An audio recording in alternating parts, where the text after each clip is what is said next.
Three major problems in marriage. One, difference in parenting.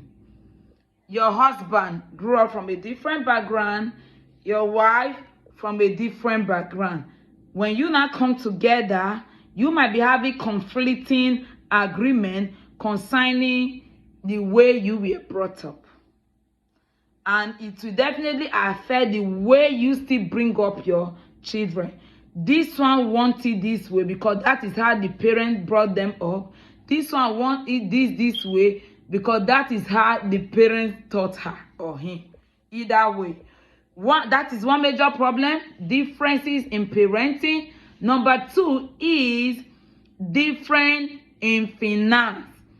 This one is saving, while this one is the one spending. Women, men, I know it's the man's duty to really do majority of the expenses. Whether we like it or not, we will not forget that fact.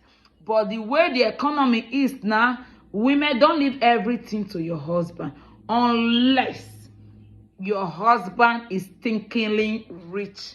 If not, if you have an average husband, when still they try to manage, women and you have, try and support, because it will not be fair that your husband is spending, that you are there saving your money. You should not be selfish in marriage. Marriage is not about we. It's about we, not about me. You keeping your own, and your husband is spending his own. He does not even have any savings. No, everything about your finance, everything about whatever you have is we. Stop being selfish, women.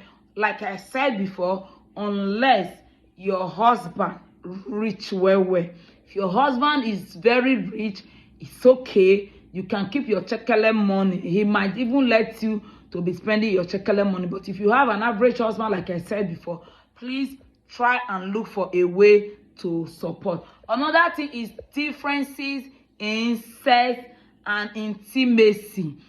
There will be difference whether you like it or not. There will be difference in your sex life, your intimacy life. There will be different unless you continue to build your bond, unless you continue to build your friendship, unless you continue to spice up your marriage, unless you continue to water your marriage.